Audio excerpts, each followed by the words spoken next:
Hey, what's up? Welcome to DGen Ed. That's degenerative education, meaning none of this is financial advice. Just me having fun looking at charts like the charts behind me. I did just want to, let's see, check it out over here. Yeah, I guess this does suggest, that we could be seeing some downside with Bitcoin coming down to maybe around $86,000. That would be the 382 that could be acting as support from this Fibonacci, but I could also, let's see, adjust this drawing. I'm actually going to do it to the penny right here. So let's see, 49,105.42. So get that just right, which I feel like I probably had that to the penny before, and then it just kind of rounded. So that's a little bit disappointing, but these pennies don't really matter. And yeah, so I'm just going to lock that into place. But this is a 382 at 86,000. One thing you might notice, I don't have the 236 up there. And so I'm actually going to add that. Then I'm going to remove these other levels just so it's not too cluttered and really just kind of like working with the thesis that it could be pulling back to these levels. And so the 236 looks like it's at about $94.4 thousand a coin. Another level that I'm sure you guys have heard about is $92,000.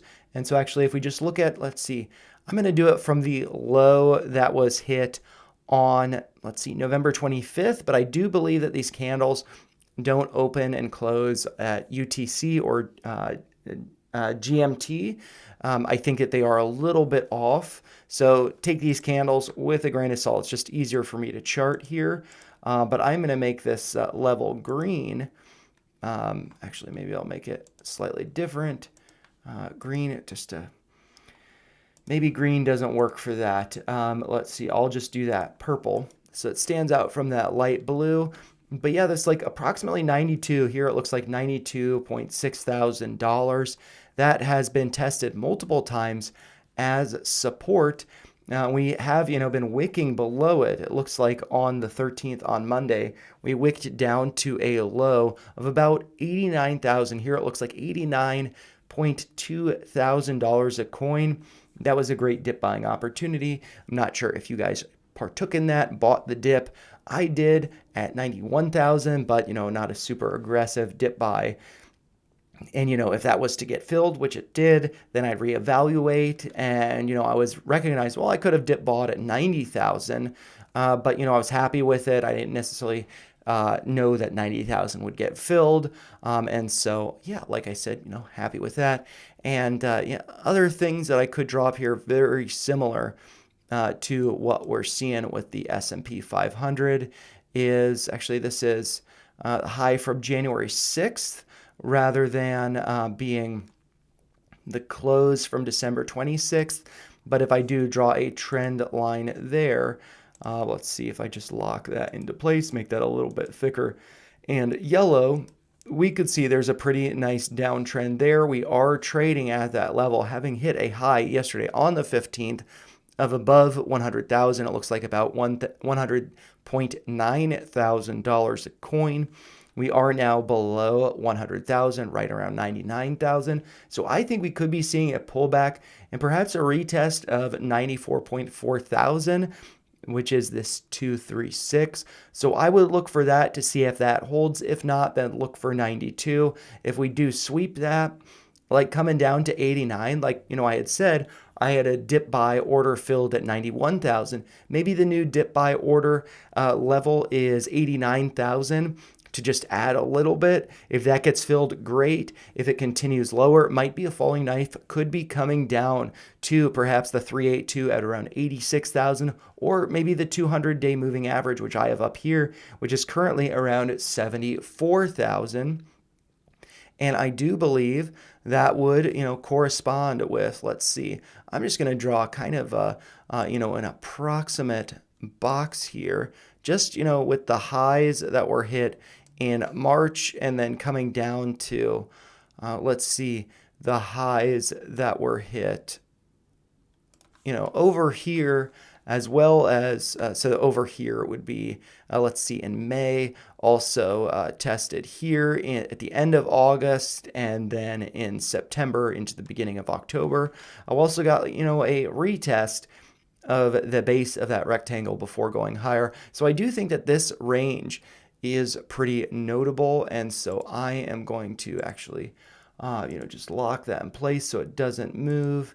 I'm going to remove the exterior shading of that. And let's see, what color should I make this? I'll make it orange for Bitcoin. I think that could be a pretty nice dip buying level. So good to consider that. And since I do have the 200-day moving average up here, and it does seem like it could be, getting tested later on, I might also add, let's see, some more levels, like the, the 50-day, which, let's see, I guess I'll have that up here in pink. Okay, so yeah, let's see. Well, what I might want to do, 250, and yeah, let's see, in pink. So I'll add that. And 20-day, that would probably just be even higher. So let's see. And yeah, I mean, these are kind of just arbitrary. So let's see. Yeah, I don't necessarily think, let's actually do the 100-day. And I am just going to change this to 100. And we can see that blue level. Yeah, that might be acting as, wait a second. What happened here? What happened here? I don't want the 20-day. I want the 200-day and the 50-day right there. So the 50-day moving average is around 87.5 thousand. So we'll see if that gets tested. But yeah, I mean, I think that if there's the possibility of a Bitcoin reserve, strategic reserve for the US, this could be taking off. So yeah, I mean, I just think that with this being the year following the Bitcoin halving, I'll just pull up a video that I had done on this. I do think that it will be going notably higher. And, perhaps up to 150,000, maybe 200,000 this year.